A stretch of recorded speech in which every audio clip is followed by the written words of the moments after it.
बोलिए महावीर भगवान की। और जोर से भैया बोलिए महावीर भगवान की।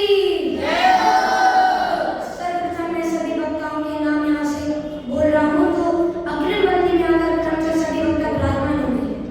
तो मैं प्रथम वक्ता के रूप में बुलाना चाहूँगा भविष्य में नगर फिर पधारे और क्रमशः विराजमान होंगे। दूसरे वक्ता के रूप में मैं बुलाना चाहूँगा अपने साथी की जगत भगवती दीक्षा में पधारे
सभी वक्ता गोष्ठी बोलने के लिए तैयार है? हाँ जी कि ना जी?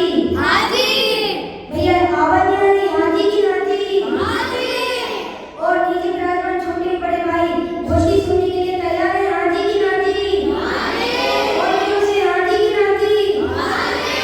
मैं सर्वप्रथम बढ़ता हूँ आज के प्रथम वक्ता के रूप में कक्षा 7वीं के छात्र भव्य जैन मेघनगर, जिनका विषय है महावीर भगवान का सामान्य स्वरूप। भाई भव्य जैन पधारें और अपने विषय को प्रस्तुत करें।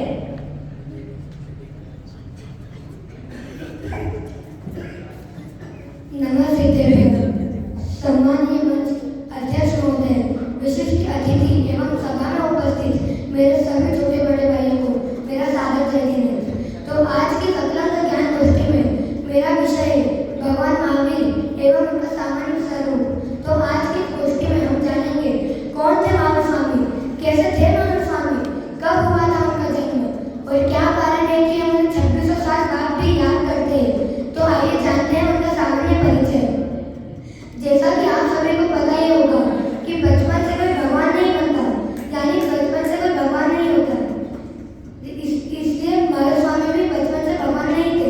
उनका जन्म वैशाली गणतंत्र के महाप्रसिद्ध राजनेता राजा श्री सिद्धार्थ की धर्मपत्नी रानी श्री तृष्णा देवी के गर्भ से जम्मू-द्वीप के आर्यगढ़ के भरत क्षेत्र के बिहार की कुंडलपुर ग्राम में हुआ था।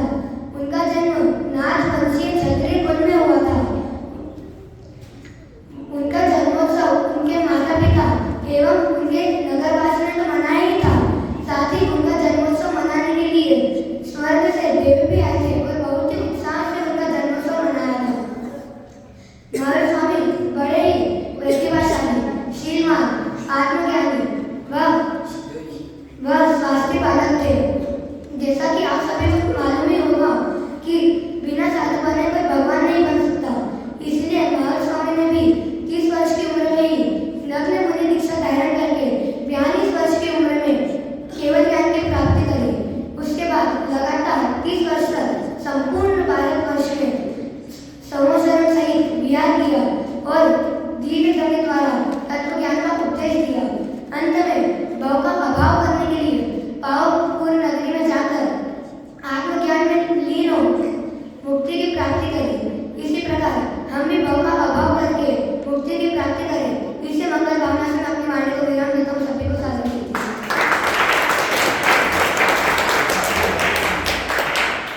बहुत ही सुंदर अभी दोबारा के साथ कक्षा 7वीं के छात्र भव्य जैन मेघनगर आए, जिन्होंने हमें बताया कि भगवान महावीर का जन्म वैशाली गणतंत्र के राजा सिद्धार्थ की पत्नी रानी तृष्णा देवी के गर्भ से कुंडलपुर ग्राम में हुआ। दूसरा हम देखें तो भगवान महावीर स्वयं ही प्रतिभावान, आत्मज्ञानी, विवेकीवान बालक थे और इन्होंने बताया कि 72 वर्ष की आयु में इन्हें मुक्ति की प्राप्ति कर ली थी। इस प्रकार हमें भव्य जैन ने जानकारी प्रदान की। इसी के साथ मैं बढ़ता हूँ अगले दूसरे वक्ता के रूप में कक्षा 7वीं के छात्र दीक्षांत काटोल में पधारे और जिनका विषय है महावीर भगवान के 5 नामों की सार्थकता वे आए और अपने विषय को प्रस्तुत करें।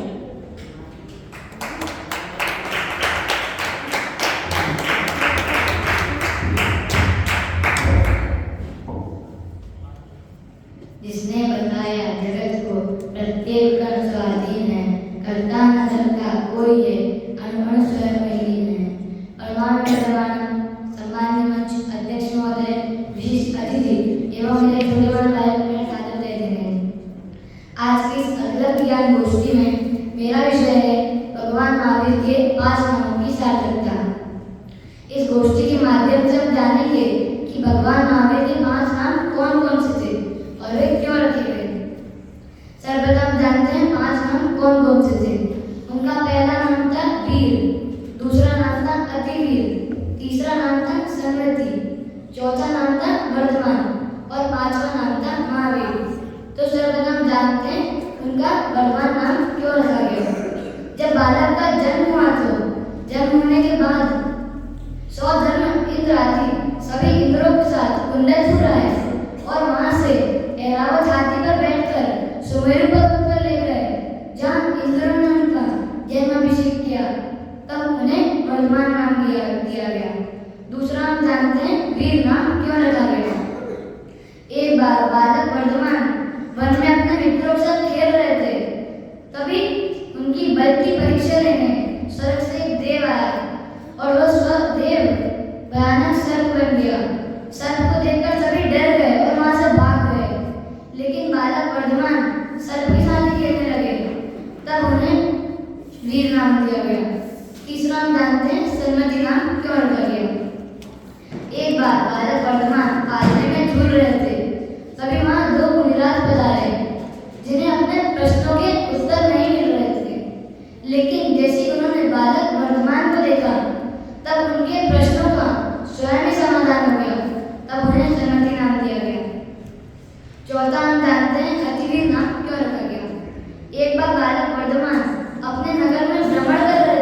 और जनता को भयमुक्त किया, तब उन्हें अतिवीर नाम दिया गया। पांचवा एवं अंतिम कहना तो महावीर नाम क्यों रखा गया? एक बार मुनिराज महावीर वन में तप कर रहे थे, तो वहां एक देव आया और उन पर उपचार करने लगा, लेकिन मुनिराज को कोई फर्क नहीं पड़ा और वे अपने तप में लीन रहे, तब उन्हें महावीर नाम दिया गया। इस प्रकार हमने आज भगवान महावीर के 5 नाम जाने। इन नामों को जानकर हम भी भगवान महावीर जैसा बने। इसी मंगल भावना के साथ मैं अपनी गोष्ठी को विराम देता हूँ। जय हिंद।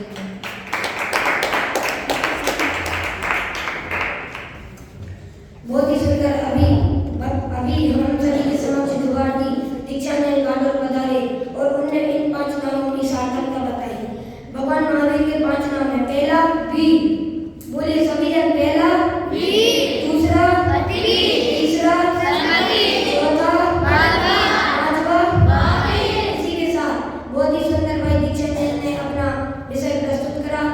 इसी के साथ में तीसरे वक्ता के रूप में कक्षा 6वीं के छात्र दुर्गावती दीक्षानंद उदयपुर, जिनका विषय है भगवान महावीर की शिक्षाएं, वे बताएं और इस गोष्ठी को प्रस्तुत करें। भाई दीक्षानंद उदयपुर। श्रीमती मैडम, सामान्य मंच अध्यक्ष महोदय, विशिष्ट अतिथि एवं मेरे छोटे बड़े भाइयों को मेरा सादर अभिनंदन। आज की इस अगला ज्ञान गोष्ठी में मेरा विषय है भगवान महावीर की 11 शिक्षाएं। तो आज हम भगवान महावीर द्वारा दी गई शिक्षाओं को समझेंगे। तो सर्वप्रथम भगवान महावीर का जीवन जब मारीच की प्रजा में था, तब मारीच के दादा भगवान आदिनाथ, पिता समय भरत चक्रवर्ती, चाचा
अहिंसा दूसरा, अनेकांत तीसरा। आप पढ़ गए। यह कुछ महत्वपूर्ण सिद्धांत है, इन पर हम विचार करेंगे। तो सर्वप्रथम जानेंगे अहिंसा। अहिंसा ही समाधान है दुराचार का, अन्याय का, शोषण का, आतंकवाद का। अहिंसा के पालन से सामाजिक, धार्मिक व नैतिक इन सबका उद्धार किया जा सकता है। अब हम जानेंगे अहिंसा को एक पंक्ति में। अहिंसा ही असली पूंजी है, अहिंसा ही जीवन है। अब हम अहिंसा को व्यवहार से जानेंगे। अहिंसा किसी जीव को ना मारना, ना सताना या उसका दिल न दुखाना, वह व्यवहार से अहिंसा है। अब हम निश्चय से अहिंसा को जानेंगे। निश्चय से अहिंसा व्यवहार नहीं का उल्टा, अर्थात आत्मा में मोह द्वेष विकारी भावों का उत्पन्न ना हो, वह निश्चय से अहिंसा है। अब हम दूसरे नंबर पर जानेंगे अनेकांत।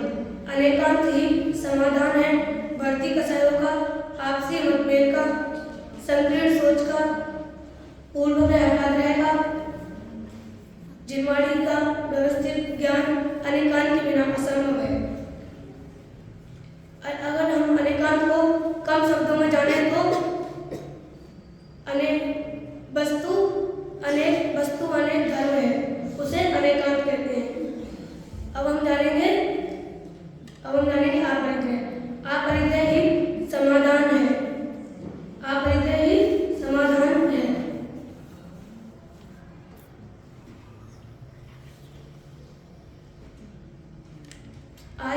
आज जो देश भर में भ्रष्टाचार, मायाचारी बढ़ रही है, उसका विनाश करने के लिए अपरिग्रह जरूरी है। अब हम जानेंगे असंतोष। अपरिग्रह के बिना संतोष नहीं हो सकता। अब असंतोष, लोभ, कसाय, इन तीन से बचने के लिए हमें अपरिग्रह चाहिए ही चाहिए। अब मैं अंतिम में महावीर स्वामी के कुछ सिद्धांत बताऊंगा। हमारे सद्विचार, हमारे संस्कार, हमारे व्यवहार, यह तीन महत्वपूर्ण सिद्धांत है। हम इन्हें जाने, समझे और इन पर विचार करें और सुख को प्राप्त करें। ऐसी मंगल भावना के साथ सभी को साथ देंगे।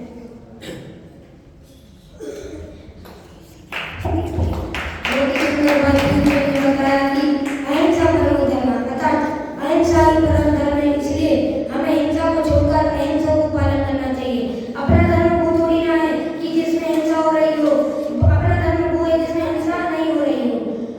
इसी अब मैं अगले एवं अंतिम वक्ता के रूप में बुलाना चाहूँगा कक्षा 7वीं के छात्र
सोचते होंगे कि मन में हिंसा कैसे होती होगी।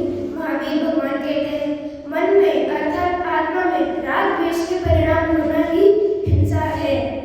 आचार्य अमृतचंद्र जी स्वामी पुरुषार्थ सिद्धि उपाय ग्रंथ के श्लोक नंबर 44 में कहते हैं कि निश्चय से आत्मा में राग आदि मोह राग द्वेष के परिणाम होना ही वास्तविक हिंसा है और राग आदि परिणाम के उत्पन्न न होना ही अहिंसा है।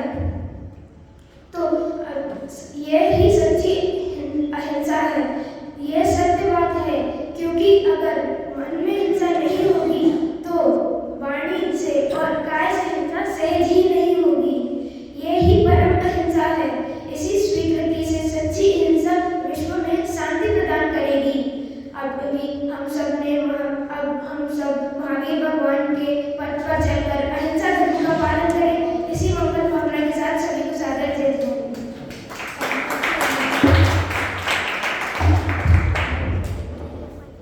बहुत ही सुंदर भाई अनुपम ने पधारे और जिन्होंने बताया कि अपनी आत्मा में राग द्वेष का उत्पन्न न होना ही अहिंसा है। अभिषेक भैया मैंने क्या बोला? अपनी आत्मा में राग द्वेष का उत्पन्न न होना ही सच्ची अहिंसा है।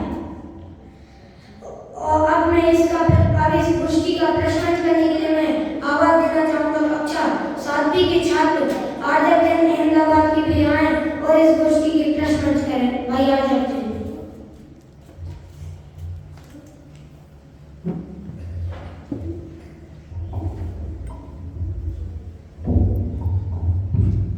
ओम नमः सिद्धेभ्य। सम्मान्य मंच अध्यक्ष महोदय, मुख्य अतिथिगण, विशेष अतिथिगण एवं सभा में उपस्थित सभी भाइयों को मेरा सादर है। आज की इस गोष्ठी में मेरा विषय प्रश्न मंच। तो मेरा सर्वप्रथम प्रश्न है, बालक वर्तमान के माता पिता का नाम एवं उनका जन्म स्थान बताइए।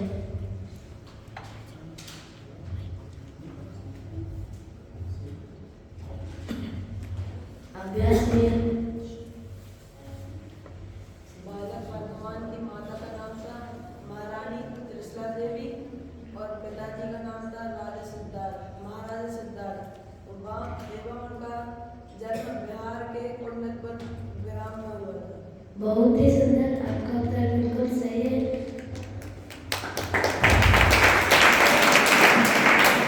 बालक वर्तमान की माता का नाम रानी त्रिशला देवी एवं पिता का नाम राजा सिद्धार्थ था एवं उनका जन्म बिहार के कुंडलपुर ग्राम में हुआ था। मेरा दूसरा प्रश्न है, भगवान महावीर के कितने नाम थे बताइए। सिद्धू भैया।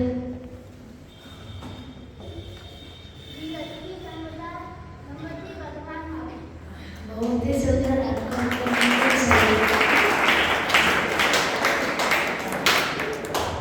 भगवान महावीर के 5 नाम थे, वीर, अतिवीर, सन्मति, वर्धमान और महावीर।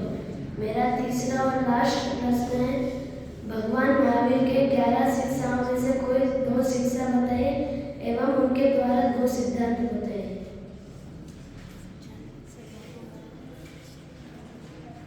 भव्य भैया।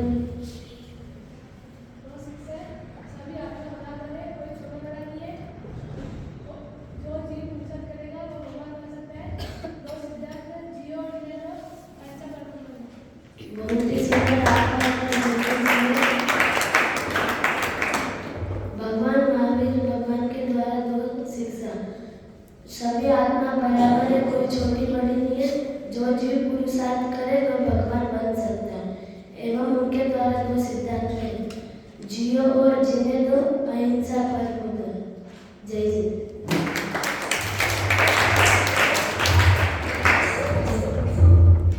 बहुत ही सुंदर भाई आदर देने प्रश्न मंच करें। अब मैं बिना किसी औपचारिकता के साथ आदरणीय अमित भाई साहब को निवेदन करना चाहता हूँ कि वे आए और उन्हें यह गोष्ठी कैसी लगी वे यह बताएं।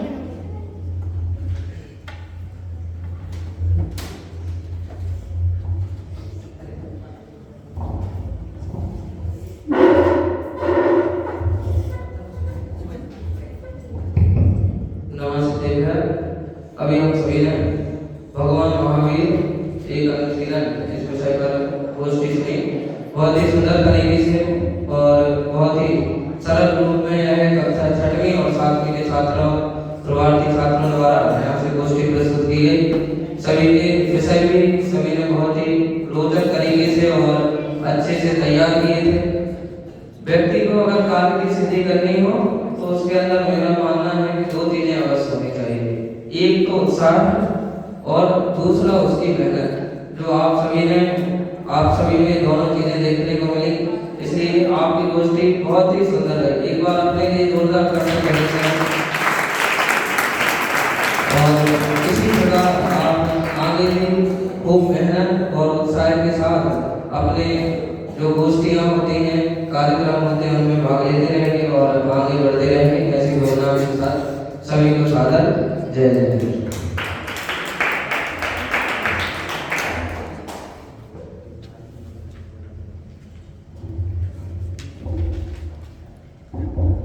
बहुत बहुत धन्यवाद आदरणीय अमित जी भाई साहब का, जिन्होंने हमें बताया कि अपन ने गोष्ठी में मेहनत तो करी, अब आगे इससे और मेहनत करेंगे, ऐसे अमित जी ने बोला है। अब मैं इसके बाद बुलाना चाहूँगा आदरणीय दीपक जी भाई साहब से, दीपक जी को कि वे आए और हमें मार्गदर्शन दें।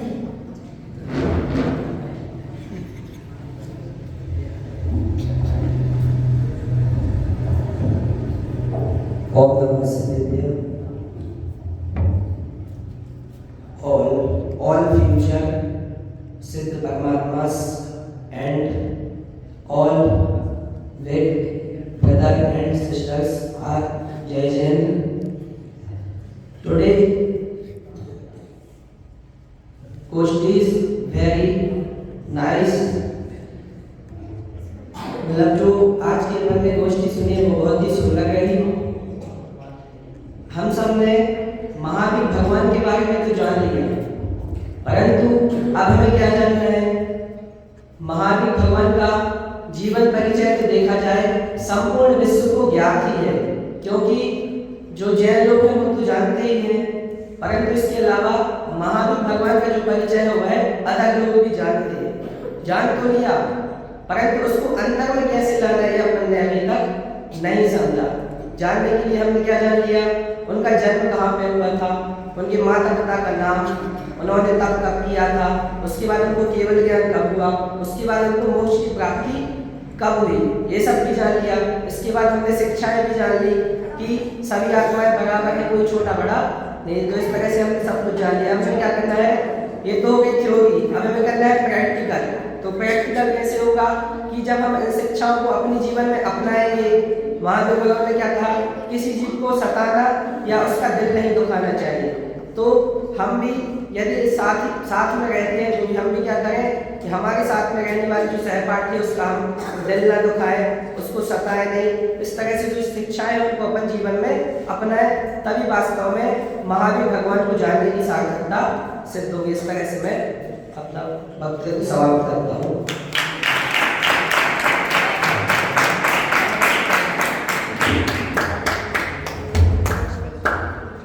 बहुत बहुत धन्यवाद आदरणीय दीपक जी भाई साहब का। अब मैं बुलाना चाहूँगा आदरणीय नमन जी भाई साहब से कि वे बताएं और हमें मार्गदर्शन दें। आदरणीय नमन जी भाई साहब।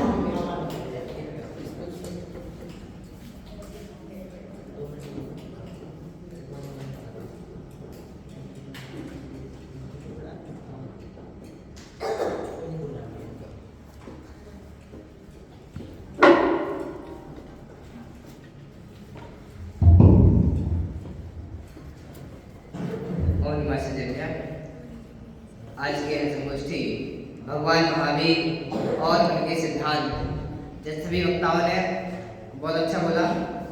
भगवान महावीर स्वामी हम सबके शासन चल रहा है, जिन शासन के हम सबके उन्होंने जिन शासन में हमारे सिद्धांत जो दिए हैं वो सिद्धांत नहीं कहूँगा मैं, यदि हम सभी अपने जीवन में अप्लाई कर लें तो निश्चित ही रूप से हमें सच्चा जो सुख है वह नहीं मिले, ऐसा हो नहीं सकता है।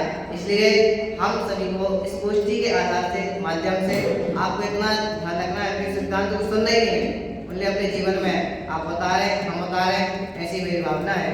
और बाकी गोष्ठी अच्छी रही, बहुत सुंदर बोला, सबको बहुत बहुत बधाई, शुभकामनाएं। Thank you.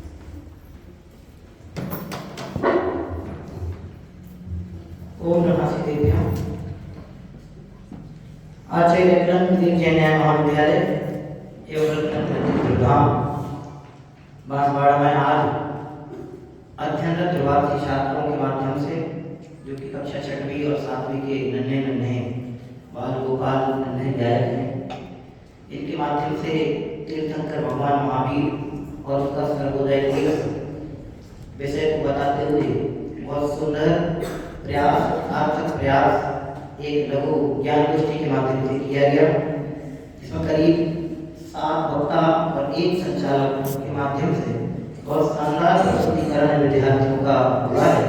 एक बार जोरदार तालियां सभी विद्यार्थियों के लिए आपकी उम्र के माध्यम से और आपके ज्ञान की प्रखरता जो देखने में आई वह एक विशेष सार्थक प्रयास है। आप सबने खूब मेहनत की है, आप सबने अच्छा प्रस्तुति करने का प्रदान किया है। अतः एक बार पुनः सभी विद्यार्थियों के उत्तर गौरव की कामना करता हूं। सभी को बहुत बहुत शुभकामनाएं। के माध्यम से हमने ये विशेष निर्णय किया है कि इन विद्यार्थियों को अध्ययन करते हुए 6-7 महीने 8 महीने 9 महीने हुए, लेकिन इतने कम समय में इतने अच्छे से इस विषय को प्रस्तुत करना, प्राप्त विषय को प्रस्तुत करना, कम समय में सीमित समय में प्रस्तुत करना, ये बहुत श्रेष्ठ बात है। धीरे धीरे आप और अधिक मेहनत करेंगे, आगे बढ़ेंगे।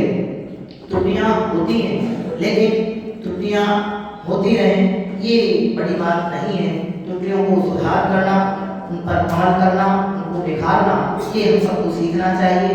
आप सभी का श्रेष्ठतम प्रयास रहा है।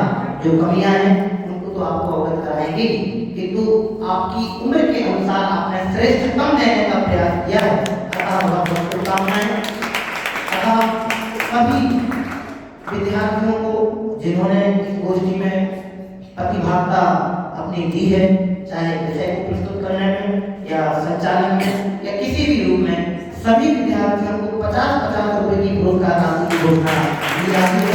सभी विद्यार्थियों को 50-50 रुपए की कल सायंकाल में आपको प्रदान किए जाएंगे। बहुत बहुत शुभकामनाएं। आप आगे बढ़ें ऐसी भावना के साथ। जय जय।